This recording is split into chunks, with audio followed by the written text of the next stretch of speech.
ले दे के ये अभी बाद में बनी है इतनी, ये क्या कहते इसको है? नहीं नहीं, हम आए थे तो दालान कौजा, दलान दालान, बुंदेलखंड में ये दालान कौजा, बाकी यही कमरा है। वहाँ पे मुश्किल से 8-10 लोग बन सकते सब मिला के। जो आंगन है जहाँ तुम उन्हें बैठे हो, तो ये तो अब बाद में बन गो। हमारी ज़िंदगी तो यही में गुजरी, यही में। एक तरफ मुश्किल से आज से 10-12-15 साल पहले, एक तरफ हमारी बहन जी और भैया लेट जाते कोने में, जहाँ चूल्हो बनो होते ही चूल्हो बनो, रात तो सोते ही भोजन होते। यहाँ सामने में भगवान का ठाकुर जी का सिंहासन लगा था। बरसात में यही में भूसा धल रही थी, गाय भैंस खिलाने। भैंस की आती हमारे यहाँ, नारियल नाम था उसका, बड़ी खतरनाक थी वह। तो यही पे भूसा धल रही थी, यही में बढ़िया आनंद से। और आप लोग नहाने आने वाला कुछ था ही नहीं, ये तो सब अभी बना है, छोटा सा बन गया है, इतनी जगह है, तो थी नहीं जगह, नहाने वाला तो कुछ था नहीं, तो खुले में नहाते बाहर। और जब हमने अपने जीवन में पहला प्रण लिया था, टीवी वाला जो हमने एक बार अपनी बात सुनाई थी, ये पीछे वाला वो नाला है, एकदम जस्ट पीछे एक नाला है, इसी के जस्ट पीछे में एक नाला है लंबा सा। तो पैदल यहीं, अच्छा लाइट तो रहती नहीं थी, अंधेरा रहता था पूरा, जो पूरी गली में अंधेरा ही रहता था। एक बल्ब जलता था सामने में, उस पाल चाचा वाले, बस यहीं पर पूरा दिन रात गुजरते थे, यहीं जीवन गुजरता था। त्योहारों पर अभी जब दीपावली निकल गई तो हमें याद आ गई दीपावली की, हमने बताई भी थी। तो दीपावली में तेल और घी तो होता नहीं था, डालडा से हमारे दिया जलते, और पूरे मकान में नहीं जलते, इन्हें गिने 2-3 आरे हते, वही में दिया जल गए, लो दीपावली हो। भगवान की लीला है, इच्छा है उनकी, और आज लौट के फिर वहीं आ गए, ये भी एक अलग आनंद है। भगवान की इच्छा है कि उनने सर्वत्र घुमाया। देखो तो हनुमान जी ने क्या क्या लीला नहीं की। छोटी सी जगह, छोटी सी झोपड़ी में हनुमान जी जिसका बाहें पकड़ लें, महात्मा और परमात्मा जिसका बाहें पकड़ लें, उसके जीवन में ऐसे ही हो जाता है। जिसकी महात्मा बाहें पकड़ लें परमात्मा, उसके जीवन में ऐसे ही होता है। कहाँ कहाँ हनुमान जी नहीं ले गए, जहाँ हमारे कई पीढ़ियाँ गुजर जाती, हमें सामर्थ्यता ही ना थी। हमारी निजी जिंदगी की तो अभी भी सामर्थ्यता नहीं है, स्वयं की तो कोई क्षमता ही नहीं है, कोई सामर्थ्यता नहीं है कि पहुँच। देखो तो विदेशों में घुसा भगवान ने, घुमा दिया हमको, लंदन की संसद में घुमा दिया। जब हम लंदन की संसद में बैठे प्रवचन कर रहे थे तो मन ही मन कह रहे थे, बारे प्रभु, हमारे गांव का सरपंच नहीं हमें पूछत तो। हाँ, अपनी औकात बता रहे, ये औकात रही, मतलब ये कोई बात हम आपको यहाँ से नहीं बता रहे कि 600-700 साल पुरानी बात बता रहे, तो आप कहोगे कि ये बहुत पुरानी बात होगी, अब वो दिन गुजर गए। नहीं नहीं, वर्तमान की बात बता रहे। मुश्किल से 15-18 साल पहले हमारे गांव के सरपंच जी ही हमें कुर्सी ना देते। उनके घर पे कुर्सियां थीं 3-4 सफेद, एक पे वे बैठत थे, टोरत पे गांव के विशेष लोग बैठत थे, और सीमेंट की जो पट्टी होती ना, ऊपर हमारी बोरी डाल देते। जो गए कभी काम, हाँ मकान निकलवा दो, एक आध मकान आ जाए तो मकान को छत डल जाए, खप्पर रहते, तो अब खप्पर पे ही बरसात में तो ये छुअत थे, तो नीचे पानी गिरत। तो माता जी भी यहीं रात थे, पिताजी भी रहते थे, तो एक पलंग रहे, तो पलंग के नीचे हम लोग घुस जाते थे, इसमें से पानी गिरता रहता था। जब बरसात चली गई तो कटोरा, जाना तुमने पानी को, कटोरा से जब पानी भर जात तो कटोरा से पूरा पानी बाहर फेंक दो, फिर इसके बाद में चटाई डाली और बैठ। ऐसे जीवन, चटाई, पीढ़ा, पटा, लकड़ी के पटा रहते, तो वो गीले नहीं होते, नीचे पटा पे बैठ गए। बरसात निकाल ली, बरसात निकल जाए, बरसात आउती सो आफत आउती, जब बेफिजूली में आ गई। अब अच्छा, कई लोगों ने बरसात में खुशी होती, चलो बरसात आ गई, अब बढ़िया गेहूँ होंगे। हम लोगों को दुख होता था, अब फिर आ गई, अब 4 महीना गीले गीले में निकलेंगे। एक तो एक जोड़ी कपड़ा, तो 4-5 दिन बाद महाराज जी का हो तो वे कपड़ा बसान लगते, गीले गीले कपड़ा बसान लगते, उसमें 4-5 दिन बाद बसान लगते। तो क्या करते कि चूल्हे के पास में उन्हें टांग दो ताकि उनकी दुर्गंध निकल जाए। जीवन है, भगवान की इच्छा है। लेकिन जिसकी बाहें को महात्मा और परमात्मा पकड़ ले, सो आज देखो आप लोग भी इसी झोपड़ी में आ गए। ये भाग्य है, ये भगवान की कृपा है, यही भगवान से कहेंगे, जैसी वो हमारी बाहें पकड़े, हनुमान जी सबकी ऐसी बाहें पकड़े रहे, सब पर ऐसी कृपा बनाए रखे हनुमान जी, सब पर ऐसी कृपा बनाए रखे, सब पर ऐसी। तो सत्य से बढ़कर के कुछ भी धर्म नहीं है। धर्म न दूसर सत्य समाना, दूसरा धर्म सत्य के जैसा कुछ भी नहीं। इसलिए सत्य पर चलो भैया। हम अपने जीवन काल में, माता जी अंदर ही बैठी हैं, उनसे हमने एक बात तो सीखी है, मुस्कुराना सीखा। और एक बात हमने अपने गुरु जी से सीखी है, जो है सो कह दे भाई, भला लगे चाहे बुरा लगे, भगवान की इच्छा है। आपको हमारी बातें यदि बुरी लगे तो ठीक है, सही लगे तो ठीक है, कह दी, झंझट खत्म, को बोझ लेके चले। और आपसे भी हम कहेंगे, साधक को, शिष्य को, भगत को, औरों की तो नहीं कह सकते, इनको तो गारंटी के साथ, साधक को, शिष्य को, भगत को, पुत्र को पूर्ण रूप से सत्यवादी रहना चाहिए, पूर्ण रूप से सत्यवादी रहना चाहिए, एक निष्ठ होकर के सत्यवादी रहना चाहिए। जितने भी लोग भगवत दर्शन करना चाहते हैं, ये दूसरा फायदा है। सत्य बोलने वाले व्यक्ति को तीसरा फायदा सुनो, जो सत्य बोलता है उसको तीसरा फायदा, उसके वाणी से जो भी निकलेगा वो सिद्ध होकर के ही रहेगा, उसे वाक्य सिद्धि प्राप्त हो जाएगी। ये वाक्य सिद्धि क्या है? यही तो वाक्य सिद्धि है। लोग कहते ना, फलाने महाराज ऐसा कह देते सो हो जाता। हमारे पास कल एक आदमी आए, महाराज आप कह दो हम पेपर में पास हो जाए। हम कहें ऐसे कैसे कह दो? अब पता लगे हम कह दें तुम पेपर में पास हो जाओ, तुम पढ़ो ना फेल हो जाओ, आफत हो जाएगी। तो हमें तब समझ में नहीं आया, लेकिन आज जब सुबह हम पढ़ रहे थे तब हमें बात समझ में आई। उसके दिमाग में ये विचार बैठ गया कि महाराज जी जो बोल देंगे सो हो जाएगा। तो हम विचार करने लगे, भाई ऐसा होता है क्या? हमें तो खबर नहीं, ऐसा होता कि नहीं होता भगवान जाने, कि भगवान कर देते होंगे पूरी। पर आज हमें समझ में आ गया, जो व्यक्ति यथा सत्य बोलेगा, सत्य पर चलेगा, सत्य कहेगा, सत्य को पूर्ण रूप से बोलेगा महाराज जी, उस व्यक्ति को बिना कोई मंत्र जप किए, बिना किसी गुरु के पास जाए, वाक्य सिद्धि मिल जाए। ये फायदा है। चौथी बात सुनो सत्य बोलने वाले व्यक्ति को। चौथी बात है कि यदि कोई व्यक्ति सत्य बोलेगा, तो यदि उसने कह दिया कि परमात्मा को यहां प्रकट होना है, तो ब्रह्म को प्रकट होना पड़ेगा। धर्म न दूसर सत्य समाना, भगवान का नाम ही सत्य है। और श्रीमद् भागवत में तो भगवान श्री कृष्ण की स्तुति सत्य कह करके कही, सत्यव्रतम सत्य परम त्रिसत्यम सत्यस्य योनिम निहितम च सत्ये सत्यस्य सत्यम मृतनेत्र सत्यम सत्यात्मकम त्वाम शरणम प्रपन्ना। सत्य से ही पूर्ण ब्रह्म परमात्मा भगवान श्री कृष्ण प्रकट होते हैं। देवता 9 बार सत्य सत्य कह करके भगवान की स्तुति करते हैं कि आप ही सत्य हैं, आपसे ही सब कुछ बना है। एक बात कहें, ब्रह्म को पाने का सबसे सरल रास्ता है सत्य का मार्ग।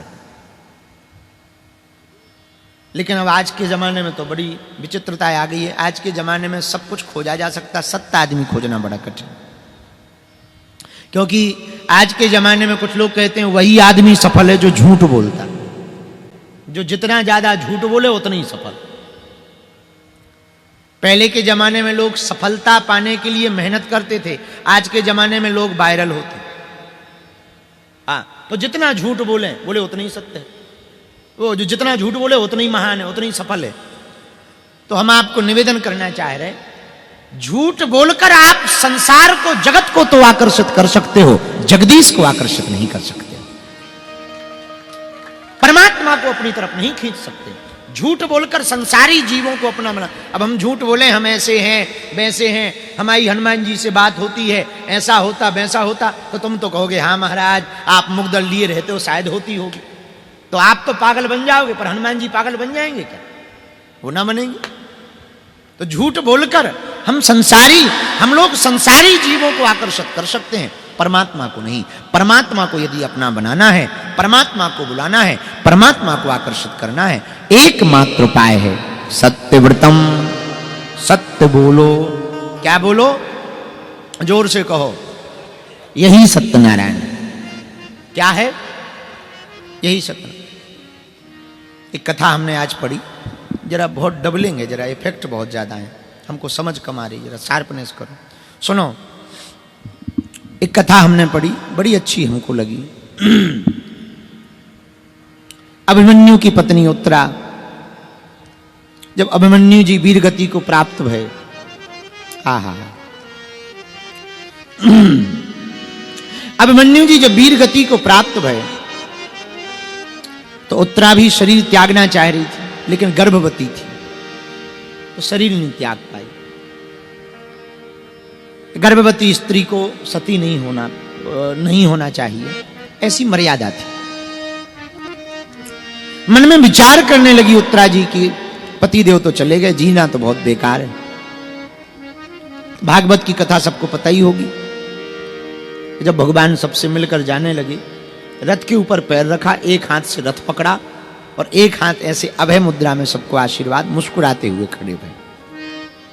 उसी समय पाही पाही महायोगेन, हे गोविंद, हे मुरारी, हे नाथ, हे ठाकुर जी, हमें बचाओ, हमारी रक्षा करो, हे गोविंद हमारी रक्षा करो, हे माधव हमारी रक्षा करो। दौड़ी दौड़ी एक स्त्री आई। भगवान ने देखा, अरे ये कौन है, इतनी रोती क्यों आ रही? तो किसी ने कहा, महाराज ये पांडवों की कुलवधू है, उत्तरा जी आई हूं। अरे अरे, वाह वाह वाह, क्यों आई हो? महाराज कोई हमारे गर्भ को मिटाना चाह रहा, कोई हमारे गर्भ को नष्ट करना चाह रहा। एक बात कहें ठाकुर जी? हाँ कहो। वैसे हमारा जीवन तो बहुत बेकार है, विधवापन का जीवन किसी काम का नहीं, पति देव है नहीं है, बड़ा बोझमय जीवन है। हम प्राण त्यागना ही चाह रहे, जीना नहीं चाह रहे, पर क्या बताएं, हम प्राण त्यागेंगे तो नन्हे बच्चे ने क्या बिगाड़ा, ये नन्हा शिशु भी चला जाएगा। हम आपसे एक प्रार्थना करना चाह रहे प्रभु। हाँ कहो। प्रभु हमारे भले ही प्राण चले जाएं, पर हमारा ये बालक बच जाए, हमको जीना नहीं है, ऐसी कृपा कर दो। भगवान ने कहा, वाह, देखो कितनी अच्छी बात कही उत्तरा जी ने। उत्तरा जी यदि ये कहती कि प्रभु हमें बचाओ, तो शायद भगवान गर्भपात हो जाता, पर उत्तरा जी बच जाती। पर उत्तरा जी ने क्या गजब की बात कही, प्रभु हम भले ही चले जाएं, पर हमारा बालक बच जाए। और बालक तभी गर्भ में सुरक्षित रह सकता जब मां सुरक्षित हो। तो ठाकुर जी ने कहा, चिंता मत करो। भगवान ने लीला की, और पहली बार ठाकुर जी कभी गर्भ में नहीं गए। भगवान जन्म लेते ही नहीं, प्रकट होते हैं। और पहली बार अपने भक्त के हित के लिए भगवान अंगूठा बराबर रूप धारण करके उत्तरा जी के गर्भ में गए। उत्तरा जी के गर्भ में परीक्षित जी पल रहे थे। अस्तुत्थामा का छोड़ा हुआ ब्रह्मास्त्र परीक्षित जी को जला रहा था। लेकिन जब वो आग में तप रहे थे, शरीर पूरा कुलबुला रहा था, भयंकर आग ब्रह्मास्त्र की तपा रही थी, उसी समय चतुर्भुज रूपधारी श्री ठाकुर जी जैसे ही गर्भ में पहुंचे तो ताप मिट गया, शीतलता पूरे गर्भ में छा गई। और भारत के एकमात्र, पूरी दुनिया के एकमात्र भगत जी श्री परीक्षित जी हैं, जिनको गर्भ में ही ठाकुर जी के दर्शन हुए। और पूरे विश्व की एकमात्र भक्तिमता माता उत्तरा जी हैं, जिन्होंने भक्त और भगवान दोनों को अपने कोख में रखा है।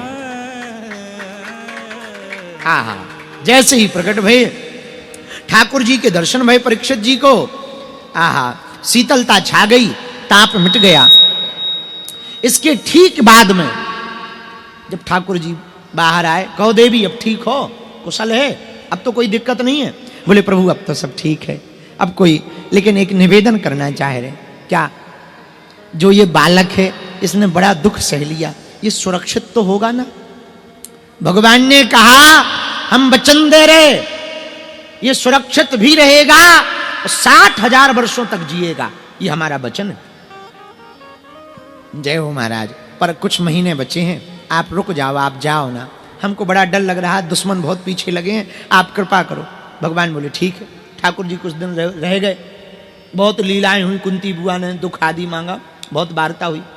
हम ये बात ना सुना के सीधी बात सुनावे, सत्य वाली।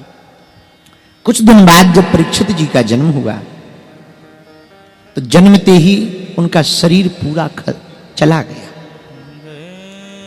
जन्मते ही शरीर पूर्ण हो गया, राम नाम सत्य हो गया जन्मते ही। ऐसी कथा है महाराज।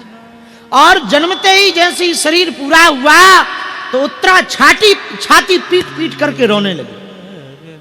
हे भगवान, हे ठाकुर जी, हे गोविंद, हे माधव, हे मुरारी, हम पर कृपा करो, हम पर दया करो। तो भगवान आ गए। क्या बात है देवी, आप रो क्यों रही हो? तो उत्तरा जी बोली महाराज एक बात बताओ, आप वचन के तो पक्के हो? भगवान बोले बिल्कुल पक्के हैं। बोले आपकी वचन तो गलत होते नहीं? भगवान बोले बिल्कुल नहीं होते। बोले फिर आप एक बात बताओ, आपने कहा था बालक पूर्ण स्वस्थ होगा, 60,000 वर्षों तक जिएगा, पर ये तो जन्मते ही इसका शरीर पूरा हो गया। अब हम कौन सी बात सत्य माने? ठाकुर जी बोले ऐसा आज तक हुआ ही नहीं। रुको, तुम धैर्य, चिंता ना करो, हम कुछ करते हैं। किसी ने भगवान से पूछा ऐसा हुआ क्यों? भगवान बोले हमें दोनों वचनों का पालन करना है। ब्रह्मास्त्र चलाया है तो ब्रह्मास्त्र का ये नियम है कि वो जहां भी जाएगा वेदन करके ही वापस लौटेगा, ये ब्रह्मास्त्र का नियम है। लेकिन अब हमने वचन भी दिया तो वो भी पालन करेंगे। ठाकुर जी उस बालक के कान के पास गए और कान के पास जाकर के बड़े जोर से श्री ठाकुर कृष्णचंद्र भगवान ने कहा, आज तक यदि हमने केवल सत्य बोला हो तो ये बालक जीवित हो जाए। आज तक यदि केवल हमने सत्य बोला हो अपने जीवन काल में तो ये बालक जीवित हो जाए। और देखते ही देखते उस बालक की आंखें खुल गई, हाथ पांव फटकारने लगे और चारों तरफ जय जयकार श्री कृष्णचंद्र भगवान की हो गई। भगवान ने एक बात मात्र कही, आज तक हमने पूरे जीवन काल में केवल सत्य बोला हो तो ये बालक जीवित हो जाए। अब वो जीवित हो गया और बाद में वही बालक बड़ा होकर के परीक्षित जी बने और उनको सुखदेव जी ने श्रीमद् भागवत कथा सुनाई। ये सत्य का प्रभाव है। सत्य का भैया बहुत प्रभाव है। आप सत्य बोलोगे, सत्य पर चलोगे, हाँ मुसीबतें बहुत आएंगी।